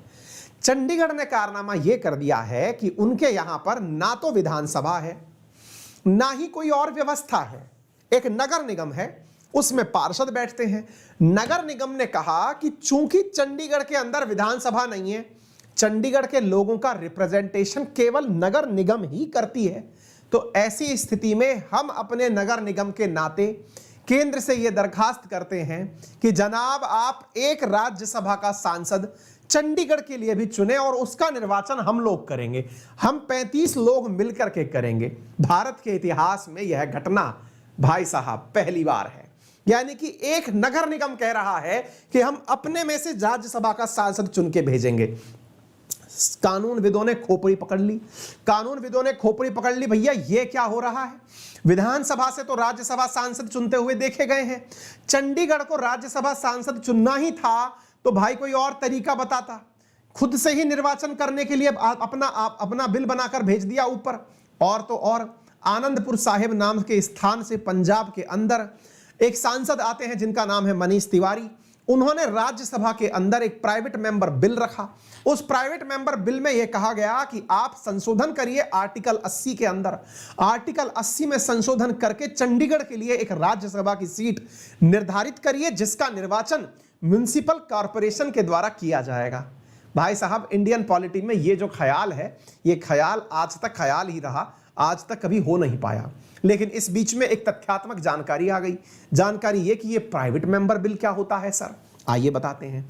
भारत के अंदर 2 प्रकार के बिल आते हैं, एक का नाम होता है गवर्नमेंट बिल और दूसरे का नाम होता है प्राइवेट मेंबर बिल। अब बोले ये क्या होता है साहब। गवर्नमेंट बिल उस बिल को कहा जाता है जिस बिल के अंदर राज्य मतलब केंद्र सरकार का जो कोई मंत्री है, जब कोई वो विधेयक पारित करवाता है तो उसे प्राइवेट पब्लिक मेंबर बिल कहते हैं या गवर्नमेंट बिल कहते हैं। वहीं पर मंत्री के अलावा कोई भी व्यक्ति, मान लीजिए कि आपने सत्तारूढ़ पार्टी में बीजेपी का बहुमत है, लेकिन एक सांसद है जो कि बीजेपी में मंत्री नहीं है, केवल सांसद है, वो भी अगर कोई बिल पास करवाएंगे अपना तो उसे प्राइवेट मेंबर बिल कहा जाएगा। क्लियर है। प्राइवेट मेंबर बिल जो है वो अपोजिशन के द्वारा सामान्यतया लाया जाता है। चूंकि अपोजिशन के पास नंबर्स होते नहीं हैं, ऐसी स्थिति में ये बिल पास नहीं हो पाते। फिर आप पूछेंगे फिर लाते ही क्यों हो जब पास नहीं होते। लाते इसलिए हैं क्योंकि इसकी वजह से लोगों में एक चर्चा हो जाती है, जैसे आप और हम बैठकर अब चर्चा कर रहे हैं कि क्यों ना चंडीगढ़ को एक राज्यसभा की सीट दे दी जाए। आप पूछेंगे ऐसा क्यों। क्योंकि एक यूनियन टेरिटरी है, वो चाहती है कि केंद्र में उसका प्रतिनिधित्व हो। हालांकि वह लोकसभा में एक सांसद चुन के भेजती है, लेकिन राज्यसभा में भी वो एक सांसद भेजना चाहती है। इस विषय के लिए प्राइवेट मेंबर बिल लाया गया है। आप पूछेंगे ये बिल चाहता क्या है? ये आर्टिकल 80 के अंदर संशोधन चाहता है। अब ये पूछेंगे आर्टिकल 80 क्या है? भारत के संविधान के अंदर आर्टिकल 80 कहता है कि काउंसिल ऑफ स्टेट किन किन से मिलकर के बना होगा। उसमें बताया हुआ है 233 सांसद तो कहां से चुन के आएंगे, बाकी बचे 12 सांसद कहां से चुन करके आएंगे। बोले अच्छा, तो इसमें संशोधन चाहता है। इसके अलावा ये चौथे शेड्यूल में संशोधन चाहता है। सर चौथा शेड्यूल बोले तो क्या है? हमने कहा इसके अंदर लिखा है कि कौन से राज्य से या कौन सी यूनियन टेरिटरी से कितने सांसद चुन के आएंगे, ये यहां पर लिखा हुआ है। ये इन दोनों चीजों में संशोधन चाहता है जो कि यहां पर किया गया है। तो उम्मीद है चंडीगढ़ की कहानी आपको समझ में आ गई हो। प्रश्न यहां से बहुत सारे बने कि राज्यसभा के सांसद कौन कौन सी यूनियन टेरिटरी से चुनकर भेजे जाते हैं। पौंडीचेरी, जम्मू कश्मीर और दिल्ली से चुनकर भेजे जाते हैं। अब आप पूछेंगे कि सर एक बात बताइए, चंडीगढ़ के लोग ऐसे तो नहीं है कि उन्हें कुछ आइडिया ही ना हो क्या हो रहा है, उन्होंने खुद से ही मतलब नगर निगम ने ही चुन करके राज्यसभा सांसद भेजने का निर्णय कर लिया? ऐसे थोड़ी होता है, कुछ तो रहा होगा, मतलब उनको किसी ने तो भड़काया होगा। हां बताते हैं। बात है 1966 से लेकर के 1990 के बीच की। ध्यान से सुनिएगा, बहुत ही शानदार प्रश्न है, याद कर लीजिएगा। दो बातें हैं, एक है म्युनिसिपल कॉर्पोरेशन जिसको आप नगर निगम के नाम से जानते हैं, ठीक है ना। नगर निगम जो चंडीगढ़ के अंदर है, चंडीगढ़ नगर निगम, ठीक है ना। चंडीगढ़ नगर निगम की चर्चा करें उससे पहले एक तारीख है जिसे आप जान लीजिए, और तारीख का नाम है 1966 से लेकर 1990 के बीच में मुंबई के अंदर मेट्रोपॉलिटन काउंसिल ऑफ दिल्ली यानी कि दिल्ली की जो एमसीडी है, उस एमसीडी ने अपने माध्यम से राज्यसभा के सांसद चुन के भेजे थे। आप पूछेंगे जब एमसीडी सांसद चुन सकती है, मेट्रोपॉलिटन काउंसिल ऑफ दिल्ली सांसद चुन सकती है, तो म्युनिसिपल काउंसिल ऑफ चंडीगढ़ क्यों नहीं? Municipal council of Chandigarh MCC क्यों नहीं, जब एमसीडी चुन सकती है?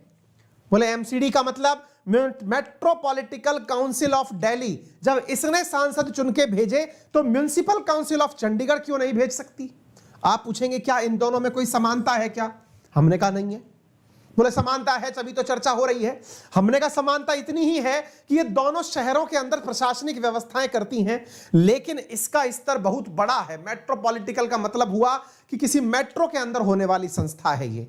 तो बोले ऐसी स्थिति में समानता तो है ना, विधानसभा थोड़ी है ये। हमने कहा जी नहीं है। जब विधानसभा नहीं है तो बताइए, हटाइए सारी बातें, मान लीजिए कि इसके साथ भी ये काम होना चाहिए। यही इंटेंशन है जिसके तहत इन्होंने ये काम किया है। याद कर लीजिएगा कि दिल्ली के अंदर एमपी ऑफ राज्यसभा जो है वो मेट्रोपॉलिटिकल काउंसिल ऑफ दिल्ली के द्वारा चुनकर भेजे गए थे 1966 एंड 1990 के बीच में। इसी वजह से चंडीगढ़ के हौसले एकदम दुरुस्त हैं और वो चाहता है कि बिल्कुल उसी के तर्ज पर उससे भी सांसद चुन करके भेजे जाएं। उम्मीद है कि आप सभी साथी इस बात को समझ गए हों। क्लियर है? उम्मीद है कि आप सभी साथियों को यह बात बेहतरीन तरीके से समझ में आई हो, जो कि इंडियन पॉलिटी का एक बहुत बड़ा तथ्य है जिसे समझाने का मैंने आप लोगों को प्रयास किया है। क्लियर है? चलिए आगे बढ़ते हैं साथियों अगले प्रश्न की तरफ। अगला प्रश्न क्या है आइए समझते हैं।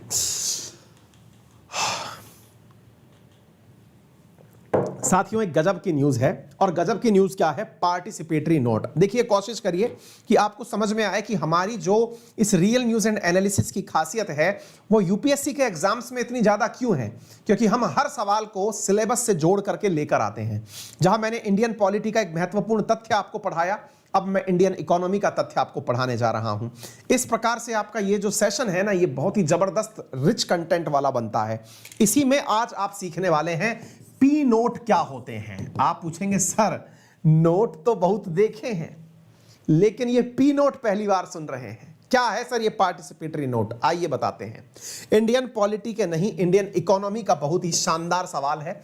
आज के सेशन में समझने का प्रयास करिए। जीएस पेपर 3 बहुत ज्यादा महत्वपूर्ण है। आइए बताते हैं साथियों, हाल ही में एक न्यूज आई। न्यूज क्या आई कि investment through P note decline to 87,989 crore in January. भाई साहब एक बार तो ना मुझे पढ़ करके थोड़ा सदमा सा लगा। सदमा क्या लगा? हमने कहा इतने रुपए का घाटा हो गया। पहले तो मैंने ऐसा पढ़ा, फिर मैंने थोड़ा सा ध्यान से पढ़ा, मैंने कहा नहीं, थोड़ा अंग्रेजी में गोला माला है। क्या है? डिक्लाइन टू का मतलब है कि पार्टिसिपेटरी नोट के थ्रू जो आने वाला पैसा है वो घट करके 87,989 करोड़ रह गया है। हमने कहा चलो, इसका मतलब इससे थोड़ी वैल्यू ज्यादा थी, वो घट गई है। हमने चेक किया साहब कितनी वैल्यू थी।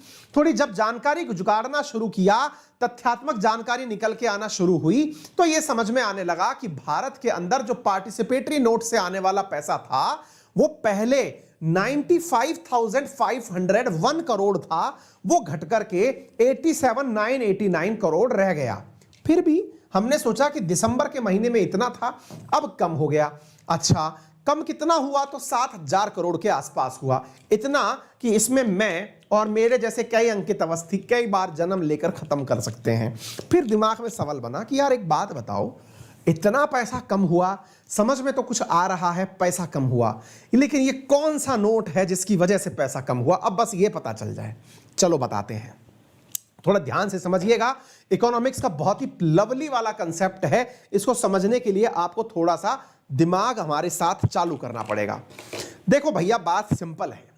मान लीजिए कि साहब ये मुंबई के अंदर बॉम्बे स्टॉक एक्सचेंज की बिल्डिंग है, BSE, Bombay stock exchange share market, जिसके अंदर आप सेंसेक्स चलता हुआ देखते हैं।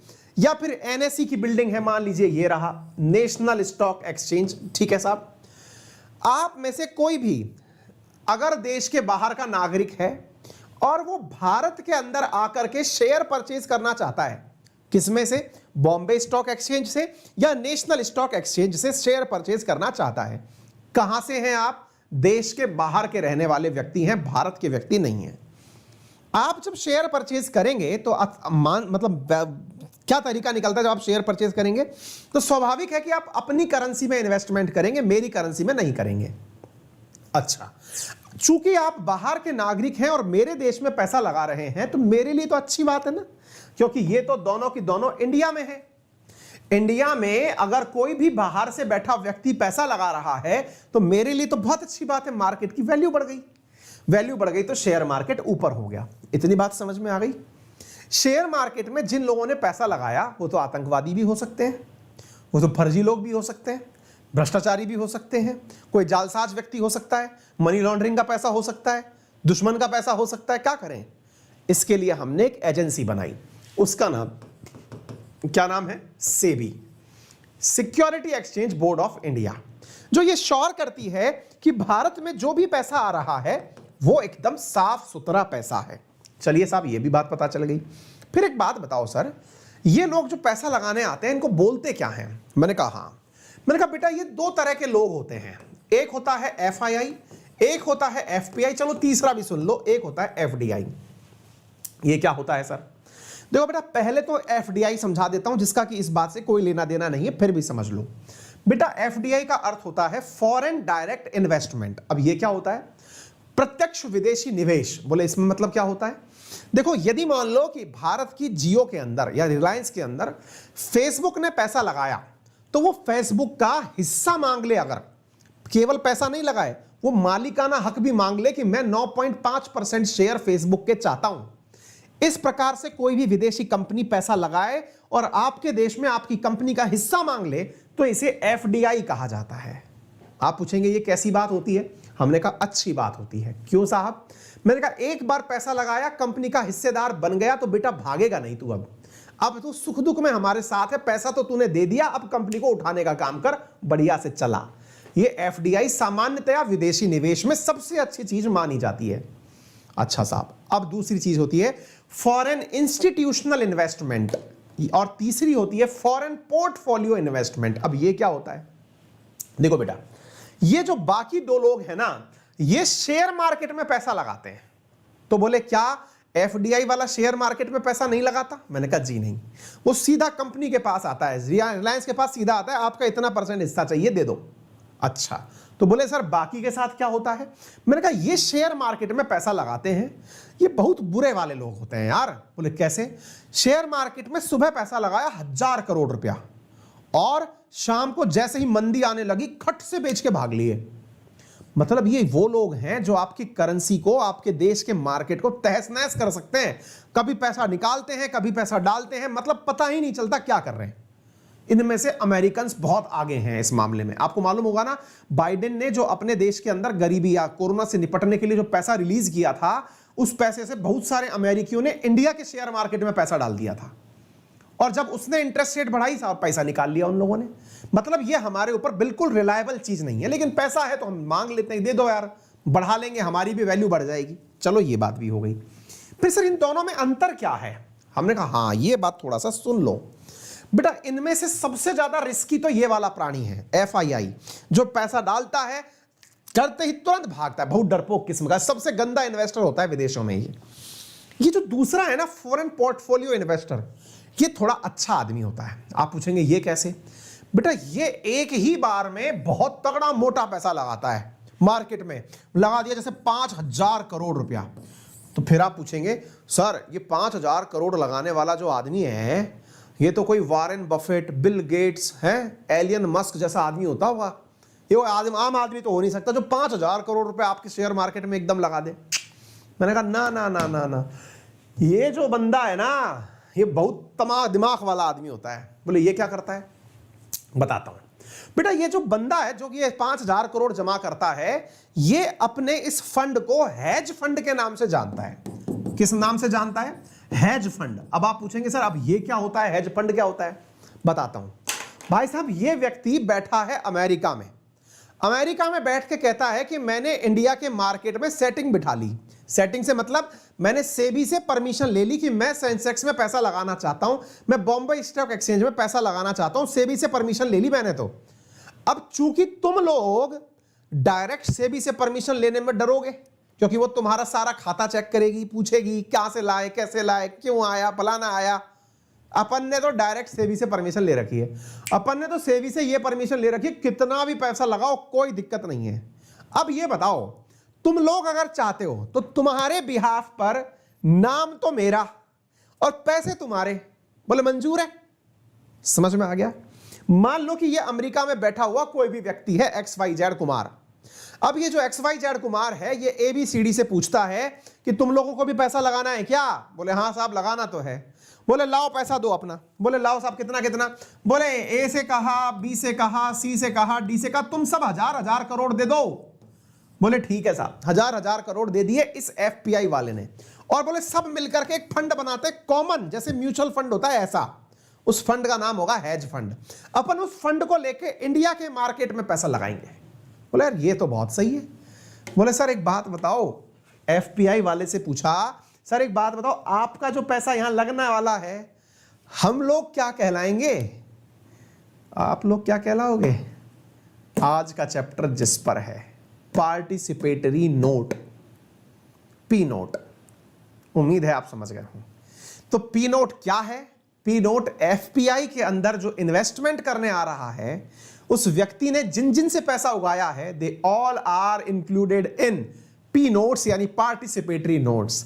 जिन्हें फायदा क्या हुआ है? जिन्हें डायरेक्ट सेबी से परमिशन नहीं लेनी है, यानी सरकारी मोहलत से बचने के लिए जिन्होंने पैसा इस बंदे के माध्यम से लगाया है, these all are participatory notes. अगर ये बात समझ में आ गई हो, समझाने में मैंने बहुत सारा समय लिया है, एक बार लाइक तो कर दो यार, थम्स अप भी करके बता दो कि हाँ सर समझ में आ गया है। वीडियो के नीचे लाइक का बटन है वही दबा दो यार, थोड़ा सा मुझे भी फील आ जाएगा कि हाँ भाई मैंने कुछ समझाया है। क्लियर हो गया? अब आपके दिमाग में एक सवाल और बनेगा, बोले सर ये आपको कैसे पता कि FII और FPI में क्या अंतर है? हो सकता है कि जिसको आप FII मान रहे हो, फॉरेन इंस्टीट्यूशनल इन्वेस्टर मान रहे हो, वो भी बहुत सारे लोगों का पैसा लेके आया हो सकता है वो भी P नोट के माध्यम से बहुत सारे लोगों का पैसा लेके आया हो, फिर क्या कर लोगे? मैंने कहा यही तो कारण है कि भारत में इन दोनों के बीच में कोई अंतर माना ही नहीं जाता। ये समझा जाता है कि बेटा तुम्हारे बारे में भी नहीं पता और तुम्हारे बारे में भी नहीं पता, इसलिए FII और FPI दोनों को एक साथ ही लेकर के डिस्कस किया जाता है। यानी भारत में इन्वेस्टमेंट दो ही प्रकार का माना जाता है, आइदर FDI या FII। इन्होंने अगर आगे से पैसा ले रखा है तो वो इनकी हेडेक है, that is known as P note. इस बार P नोट के माध्यम से पैसा कम जुटा। आप पूछेंगे पता कैसे चला? सेबी समझदार है, पूछती है इन पोर्टफोलियो वालों से पैसा खुद का है कि किसी और का ला रहे हो?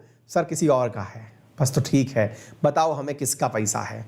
तुम बेटा परमिशन तुम्हारे नाम पर तुमको दे रहे हैं हम, इसका मतलब ये नहीं है कि तुम आतंकवादियों का पैसा लगवा दोगे, समझे? जानकारी हमें उनकी भी दो, बस ये बात अलग है, उनकी डिटेल हम अपने पास नहीं रखेंगे, हम तुम्हारी रखेंगे, लेकिन तुमने जिनकी डिटेल रख रखी है हमें बताओ।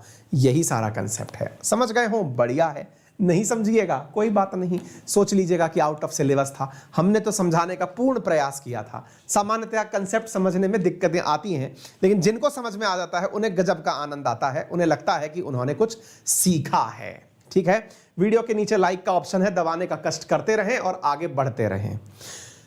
गरीबी का गजब आलम चल रहा है साहब। आलम इतना है कि जो इजिप्ट नामक देश है, इसने अपने यहां पर से गुजरने वाली स्वेज कैनाल का किराया बढ़ा दिया है साहब। स्वेज कैनाल का किराया बढ़ा दिया है। आइए चर्चा करते हैं साथियों आज के सेशन के अंदर। स्वेज कैनाल जो कि इजिप्ट के अंदर है, इसने इजिप्ट जो कि इस समय गरीबी से गुजर रहा है, इसने स्वेज कैनाल के अंदर से गुजरने वाले जहाजों की जो फीस है वो बढ़ा दी है। यानी स्वेज कैनाल से निकलते समय जो ट्रांजिट फीस है अब वो ज्यादा ली जाएगी। कहां पर है? इजिप्ट के अंदर है। किस किस को जोड़ती है? भूमध्य सागर को जोड़ती है लाल सागर से। स्वेज कैनाल जो कि भूमध्य सागर को लाल सागर से जोड़ती है, उस कैनाल से निकलते समय जो जहाज गुजरेंगे वो इजिप्ट को अब पैसा देंगे, वो भी 10% ज्यादा पैसा देंगे। उम्मीद है आपको यह समझ में आ जाए। पोर्ट सईद से लेकर के स्वेज कैनाल चलती है, लाल सागर में खुलती है, और इसके ऊपर से निकलते समय जो अब पैसा दिया जाएगा वो 10% बढ़ा दिया गया है। मेरे प्यारे साथियों, अगर स्वेज कैनाल की खासियत की हम बात करें तो स्वेज कैनाल का कंस्ट्रक्शन जो था वो 1859 में सबसे पहली बार शुरू हुआ था, जो बनकर के 1869 में तैयार हुआ, 10 साल में जाकर के तैयार हुआ। 193 किलोमीटर लंबी स्वेज कैनाल है मेरे प्यारे साथियों, जिसकी कुल जो चौड़ाई है वो 205 मीटर है, जिसकी गहराई 24 मीटर है। इसके अंदर से दुनिया का 12% व्यापार होता है। 30% दुनिया के जो कंटेनर हैं वो इसी में से गुजरते हैं। प्रतिदिन 52 शिप जो हैं वो इस कैनाल के अंदर से पास होते हैं। ये चीज आप जान सकते हैं। दुनिया का लगभग $10 बिलियन का सामान इस कैनाल से पास होता है, और वो भी रोजाना। लगभग 18,000 शिप इस कैनाल से पास होते हैं। ये आप इसको जान सकते हैं। इजिप्ट की इकोनॉमी में इस कैनाल की वजह से $5.8 बिलियन का मुनाफा होता है। इसी जगह पर मेरे प्यारे साथियों, स्वेज कैनाल के अंदर से गुजरने वाले जहाजों की फीस बढ़ा दी गई है। फीस बढ़ा करके इंक्रीमेंट जो किया गया है वो अलग अलग प्रकार से है। कहा गया है कि यहां पर जो अब कैनाल के अंदर जो फीस बढ़ाई गई है वो अलग अलग प्रकार से डिसाइड की गई है। कहा गया है कि 10% तक की जो फीस इंक्रीमेंट हुआ है, उस फीस इंक्रीमेंट को साइज के आधार पर डिसाइड किया जाएगा। मान लीजिए कोई पेट्रोल ले जा रहा है, केमिकल ले जा रहा है या लिक्विड ले जा रहा है तो उसको 10% ज्यादा देना पड़ेगा। नेचुरल गैस मल्टीपर्पज वेसल ले जा रहा है तो 7% ज्यादा किराया देना पड़ेगा। इसके साथ साथ crude oil tanker dry bulk vessel ले जा रहा है, यानी खाली जा रहा है, तो उसे 5% ज्यादा बढ़ा हुआ किराया देना पड़ेगा, तब जाकर के यह कैनाल से गुजर पाएगा। भाई साहब कैनाल भी हो गई। उम्मीद है कि आपको यह जानकारी अच्छे से समझ में आ गई हो। प्रॉपर 5 क्वेश्चंस हमने बहुत डिटेल में आपके लिए ले लिए हैं। इसके बाद में अब बारी है आपके पास वन लाइनर क्वेश्चंस की, जिनका कि आपको नॉलेज इसलिए जरूरी है क्योंकि वो वनडे एग्जाम्स के पॉइंट ऑफ व्यू से काफी महत्वपूर्ण है। सेशन को शेयर करते रहिएगा। इस कंटेंट को जो हम यहाँ पर शो कर रहे हैं, इसकी पीडीएफ को आप हमारे टेलीग्राम अंकित अवस्थी सर पर प्राप्त भी कर सकते हैं। आइए जानकारी लेते हैं। हाल ही में सड़क पर रहने वाले जानवरों के लिए भारत की पहली एम्बुलेंस किस राज्य में शुरू की गई है? तो तमिलनाडु के अंदर अब एम्बुलेंस सेवा शुरू की गई है। यहां हमने कि मतलब एक प्रकार से जानवरों के लिए एम्बुलेंस सेवा शुरू की गई है, ये आप जान सकते हैं। चेन्नई के अंदर 4 पाव के नाम से। हाल ही में किस देश के अंदर लॉन्ग मार्च 8 नाम के रॉकेट ने 22 उपग्रहों को अंतरिक्ष में छोड़ा? तो चाइना के अंदर लॉन्ग मार्च 8 नाम के जो रॉकेट है उसने 22 सैटेलाइट्स को स्पेस में छोड़ दिया है। ये तथ्यात्मक जानकारी आप लोगों को पता होनी चाहिए। China space aerospace science and technology के द्वारा इस प्रकार का कारनामा किया गया है। आगे बढ़ते हैं। हाल ही में कौन वोल्ट्जमान मेडल के लिए चुने गए पहले भारतीय बने हैं? प्रोफेसर दीपक धर जो हैं वो वोल्ट्जमान मेडल के लिए चुने गए पहले भारतीय बने हैं। आईसर पुणे के अंदर ये फैकल्टी हैं। इनका जन्म 1951 में हुआ था। फिजिक्स में इन्होंने आईआईटी कानपुर से मास्टर्स की डिग्री प्राप्त की थी। यूएस में इन्होंने पीएचडी करी और इसके बाद में इन्होंने Tata institute of fundamental research join कर लिया था। अभी वर्तमान में ये आईसर पुणे के अंदर विजिटिंग फैकल्टी के रूप में कार्य कर रहे हैं। वोल्ट्जमान अवार्ड फिजिक्स के अंदर दिया जाने वाला एक बेहतरीन अवार्ड्स है, जिनको कि लुडविग बोल्ट्जमान के नाम पर हर साल मतलब हर 3 साल में किसी एक व्यक्ति को दिया जाता है। यह पुरस्कार वोल्ट्जमान पुरस्कार, याद रख सकते हैं, काफी महत्वपूर्ण है। हाल ही में नागरिक लेखा दिवस किस तिथि को मनाया गया? तो 2 मार्च 2022 को सिविल अकाउंट डे के रूप में सेलिब्रेट किया गया है। यूनियन बजट की याद में इंडियन ICAS द्वारा इस दिवस को Indian audit and account services के द्वारा इस दिवस को सेलिब्रेट किया जाता है। आगे बढ़ते हैं अगले प्रश्न की तरफ। किस बैंक ने उड़ीसा में प्रोजेक्ट बैंक सखी लॉन्च किया है? तो बैंक ऑफ महाराष्ट्र के द्वारा बैंक सखी नामक कार्यक्रम जो है वो शुरू किया गया है, जिसके माध्यम से कस्टमर्स को बहुत सारे लाभ दिए जाने की वो सुनिश्चित की गई है। महाराष्ट्र के अंदर इस प्रकार से बैंक ऑफ महाराष्ट्र, जिसका मुख्यालय पुणे के अंदर है, CEO AS राजीव है, जिसकी स्थापना 1935 में की गई थी। इस बैंक के द्वारा ये काम किया गया है। फसलों को बीमारियों से बचाने के लिए किसने बायोडिग्रेडेबल नैनो पार्टिकल विकसित किया है? तो IIT कानपुर ने हाल ही में बायोडिग्रेडेबल नैनो पार्टिकल विकसित किए हैं, जो कि फसलों को बीमारियों से बचाएंगे। यहाँ पर इस प्रकार से इनको विकसित किया गया है IIT कानपुर के द्वारा, जो कि कानपुर के अंदर यूपी के अंदर स्थित है, उसके द्वारा विकसित किया गया है। हाल ही में किस देश ने दुनिया के पहले पौधे से प्राप्त कोविड-19 वैक्सीन को मंजूरी दे दी है? तो कनाडा के द्वारा प्लांट बेस्ड कोविड वैक्सीन को, जिसका नाम है कोविफैन्स, उसको परमिशन दे दी है। ये कनाडा के द्वारा 20 मिलियन डोजेस इसकी परचेज की जाएंगी। 71% जो है यहाँ पर कोविड-19 से बचाने के अंदर यह वैक्सीन काम में आएगी। ये जो है गैलेक्सो एडजुवेंट के यूज करती है कोरोना वायरस से लड़ने के लिए। इसका निर्माण कार्य कनाडा के अंदर किया गया है। कनाडा जो कि वैक्सीन लगाने के चक्कर में इमरजेंसी लगा दिया था। 31वें दक्षिण पूर्वी एशियाई खेलों का आयोजन किस देश में किया जाएगा? तो वियतनाम के अंदर 31st south east ASEAN game का उद्घाटन किया जाएगा। वियतनाम कैपिटल हनोई के अंदर 11 नेबरिंग लोकेलिटीज के साथ मिलकर के इसका आयोजन किया जाएगा साउथ एशियन गेम्स का। साउथ एशियन गेम्स ये 31वें होंगे for a stronger south east Asia के नाम से। इसका मस्कट जो है वो साओला के नाम से बनाया गया है। आगे बढ़ते हैं सेकंड लास्ट सवाल की तरफ। विश्व वन्यजीव दिवस हर साल किस दिन मनाया जाता है? तो 3 मार्च को यूनाइटेड नेशंस के अंदर वर्ल्ड वन दिवस मनाया जाता है। रिकवरी की species from the ecosystem restoration इसकी थीम रखी गई है। इसी के साथ साथ आखिरी प्रश्न की तरफ बढ़ते हैं। आरोग्य वनम का उद्घाटन किसके द्वारा किया गया है? तो प्रेसिडेंट रामनाथ कोविंद के द्वारा आरोग्य वनम का उद्घाटन किया गया है। ये तथ्यात्मक जानकारी आपको पता होनी चाहिए। अदर इंफॉर्मेशंस में 3 March world wild life day, 4 March national safety day, referral code है अंकित 10, RNA का टाइम है 8:30, कंटेंट मिलेगा अंकित अवस्थी सर पर। हमारा कोर्स जो है अनअकैडमी पर 1 साल के कोर्स के साथ 6 महीने का अतिरिक्त एक्सटेंशन आपको दिया जा रहा है। यूज माई रेफरल कोड अंकित 10। अगर आप आइकॉनिक सब्सक्रिप्शन लेना चाहते हैं जिसमें आपको मेंटरशिप मिलती है 76,000 रुपए 717 के अंदर, वो दिया जा रहा है। इजी EMI ऑप्शंस अनअकैडमी पर उपलब्ध हैं। 0% इंटरेस्ट रेट के साथ में इजी EMI ऑप्शंस के साथ आपको हमारी क्लासेज मिल जाती हैं। इसकी PDF अभी की अभी मिल जाएगी भाई साहब। एक विद्यार्थी लगातार मैसेज डाल रहे हैं, बिल्कुल इस क्लास के तुरंत बाद आपको PDF मिल जाएगी। भाई आदर्श डाल दिया ना, लिंक डाल दो फटाफट। ठीक है बेटा, अभी मिल जाएगी। ठीक है, all the very best, thank you so much, अपना ख्याल रखें, शुभ रात्रि।